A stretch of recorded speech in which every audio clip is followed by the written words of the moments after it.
Hi, and welcome to Yoga with Elizabeth. I'm going to share my top 3 tips for you to help you cope and deal with anxiety and stress. Now, this is something that I am fairly used to, having suffered with general anxiety disorder for the majority of my life.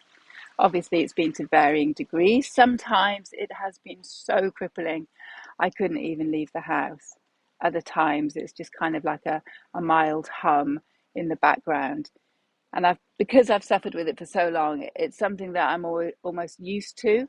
So I have developed these 3 methods that help me. And by sharing, I hope they can help you as well. Okay, so the first one is think about the muscles of your face. Whenever you are stressed or anxious, you tend to lift your shoulders to your ears, your face scrunches, you frown, you hold tension around your jaw as well. So if you can try, maybe even close your eyes for this one and just notice where your teeth are. Are your top teeth touching your bottom teeth? Think about the muscles around your eyes as well. Are you scrunching them up? And then just see if you can begin to soften and relax all these muscles. Just make sure there's a little bit of a gap between your top teeth and your bottom teeth. And if you can do that, that means you're not sort of scowling, you're not scrunching through your jaw, and that begins to soften. If you can relax around your eyes, maybe see if we can get rid of that line that tends to appear between the eyebrows and find a little bit of softness there. And you'll notice that as you practice this and as the muscles begin to relax, then the shoulders will fall away from the ears because you're not drawing that tension in. But let's take our attention to the shoulders as well. So as the muscles begin to soften around the face, really begin to shrug the shoulders down. Just notice them moving without force. You're not sort of trying to jam them down because that in itself will introduce tension. But just find a little bit of stillness and softness through this part of your body. So that's my first tip. My second tip is your hands. You might not even notice, but when you begin to feel tense or stressed, you tend to make a fist out of your hands. You might be gripping onto something. You might just be digging your nails into the palm of your hand. The thing is, when you do bring that tightness into your hands, this translates into your forearm, into your upper arm, into your shoulders, your neck, your face. You're getting the picture. So just by trying to soften and relax your hands, just opening out your palms, maybe resting them on your knees, just allow your fingers to just naturally curl in towards your palm.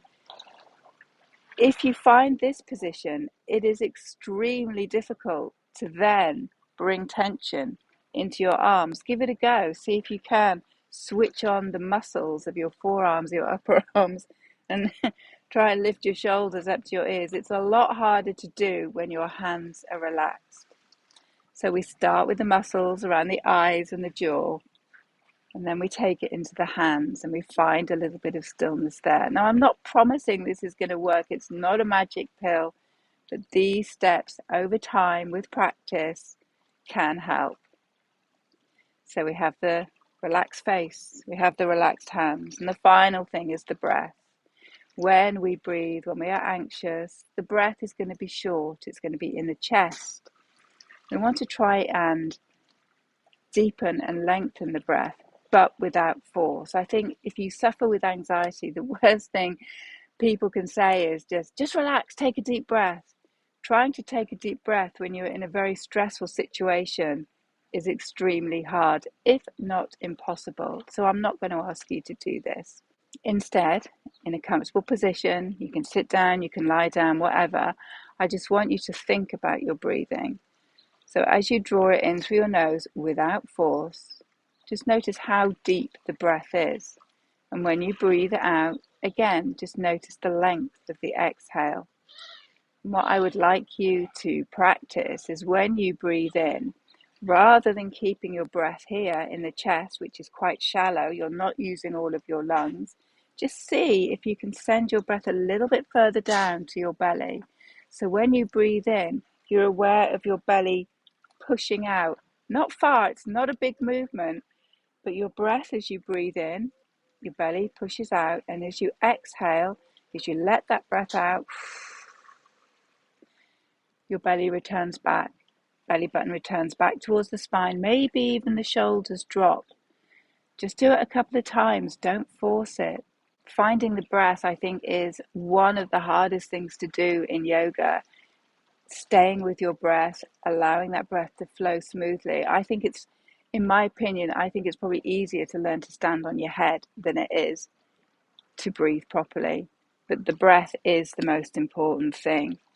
So at any point in your day, when you have a few minutes, just sit quietly, sit in a nice, quiet spot, and find some stillness in the muscles around your face and your hands, and then see if you can just draw your breath in, feeling that belly rise. It doesn't have to be a deep breath. It doesn't have to be a long exhale. We're thinking about the passage of the breath all the way down into the abdomen, filling as much of the lungs as you feel comfortable with, and then releasing it the same way. Anyway, give these 3 things a go. Let me know how you get on, and I look forward to seeing you on the mat again very soon.